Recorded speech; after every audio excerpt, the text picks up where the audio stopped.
Firdaus adalah tempat yang sangat indah. Tidak ada perlambangan atau perbandingan yang bisa digunakan untuk menggambarkannya. Tidak ada kesengsaraan, tidak ada kekotoran, tidak ada ketimpangan, tidak ada kemelaratan, tidak ada kesedihan. Jadi, tidak ada apa-apa yang lain. Ya, tentu saja ada tumbuh-tumbuhan dan binatang. Apalagi debu? Ya, debu tentu harus ada, bukan? Tanpa debu, aku tidak akan berada di hadapanmu seperti sekarang ini. Seperti yang telah kau pelajari, aku ini debu yang ditiup dengan nyawa agar hidup dan menjelma manusia. Kenapa dari debu dan tidak dari bunga misalnya? Aku ini diciptakan karena tidak pernah merasa punya hak untuk mempertanyakan hal yang bukan-bukan, yang sudah terlanjur dilaksanakan. Aku memang debu yang pernah diberi kesempatan untuk tinggal di taman yang sangat indah itu. Kenapa pula aku ditiup menjadi manusia? Kau tentu sudah menebak-nebak jawabannya. Tidak ada apapun yang tahan kesepian. Oleh karena itulah mungkin aku diciptakan sebagai hamba sahaya. Ya, kau benar. Setiap manusia harus punya masa lalu. Tetapi apakah debu itu masa lalu? Kalau debu tidak dianggap sebagai masa lalu, itu artinya aku tidak punya masa lalu. Dan kalau tidak punya masa lalu, apakah aku bisa punya masa depan? Mungkin sekali debu itu jugalah masa depanku. Kenapa kemudian si debu itu membutuhkan Hawa? Debu itu pun setelah menjelma manusia tidak tahan sendiri kesepian. Itulah sebabnya sering kau bayangkan aku meraung, berontak, berteriak-teriak, kejang-kejang. Itu semua tentu saja mengganggu ketenteraman Firdaus yang keheningannya tidak akan pernah bisa kau bayangkan. Keheningan adalah nyanyian puji-pujian yang sangat indah, tidak boleh ada yang menodainya. Itulah sebabnya pada suatu hari ketika aku bangun dari tidurku, di sebelahku sudah ada Hawa, ibumu itu. Tidak ada yang bakal bisa menandingi cintaku padanya. Ia tak lain adalah penawar kesepianku dan yang benar-benar membuatku merasa bahwa aku adalah seorang laki-laki. Aku tentu saja tidak mengetahui apa yang dipikirkannya tentang diriku.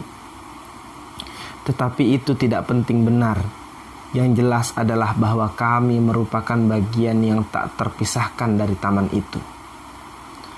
Sudah kuduga bahwa sumber utama kegelisahanmu adalah kenapa aku ditendang dari Firdaus. Jika ku jawab bahwa itu disebabkan oleh ibumu, itu sama sekali tidak adil. Bagaimana bisa makhluk yang kucintai setengah mati itu yang tentunya juga mencintaiku, menjerumuskanku ke dunia? Kalau ku jawab bahwa ular itulah yang telah menjebak kami agar terlempar dari taman itu, aku pun merasa menyalahkan pihak lain yang memang diberi tugas untuk itu. Dan itu tidak boleh. Apalagi jika ku jawab bahwa hukuman bagi pelanggaran larangan memakan buah khuldi itu merupakan sesuatu yang berlebihan. Aku tidak boleh menilainya begitu sama sekali. Jadi, jangan kau bayangkan setelah terhuyung-huyung di dunia, aku kemudian mengepalkan tangan tanda dendam ke atas, ke langit, atau kemanapun. Aku tidak pernah tahu lagi taman itu di mana. Bahkan apakah taman itu masih ada, aku juga tidak tahu. Aku hanya menerima saja, pasrah dan sepenuhnya memahami apa yang terjadi atas diriku. Bahkan aku harus mensyukurinya. Aku tidak pernah mengusut kenapa diperlakukan begitu.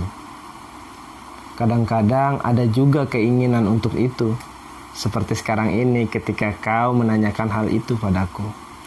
Tetapi keinginan serupa itu harus segera aku padamkan. Aku diciptakan, dianugerahi Hawa, digoda ular agar mengetahui siapa diriku, dan kemudian dibuang ke dunia. Kenapa pula debu diciptakan menjadi manusia hanya untuk disingkirkan dari taman itu? Aku sama sekali tidak boleh mempertanyakan kenapa begitu. Sama sekali tidak. Aku toh hanya debu yang seandainya tidak ditiup dan diberi nyawa tetap akan berupa debu, beterbangan kian kemari. Sebagai debu, aku akan bisa beristirahat di ujung daun atau kelopak bunga atau tenggelam dan menyatu dengan sungai kristal untuk kemudian, entah bagaimana, menjadi kering dan kembali menjadi debu. Seandainya tidak menjadi manusia, debu itu mungkin masih bisa menikmati indahnya suara keheningan, warna-warninya ketenteraman, dan mengharukannya ketenangan. Tetapi apakah aku berhak membayangkan diriku sebagai debu yang semacam itu? Aku tidak tahu. Manusia tidak ingin membayangkan dirinya debu, bukan? Aku sama sekali tidak menyimpan dendam terhadap ibumu, terhadap buah yang juga kumakan itu, apalagi terhadap ular itu. Kewajiban satu-satunya dan yang paling berharga adalah bahwa aku dan ibumu harus berkembang biak, bahwa kemudian ada di antara keturunan kami yang menjadi pembunuh saudaranya sendiri, sehingga keturunan mereka itu menjadi pengembara di seluruh muka bumi.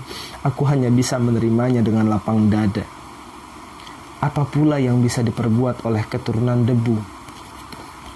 Masih ada lagi satu pertanyaanmu yang harus kujawab. Ketika aku ikut makan buah yang disodorkan ibumu, aku sama sekali tidak mempunyai pikiran untuk menjadi pahlawan atau apa. Aku juga sebesar zarah pun tidak membayangkan sungguh bahwa cintaku kepada Hawa ternyata telah membuatmu mau tidak mau harus tetap tinggal di dunia. Aku minta maaf.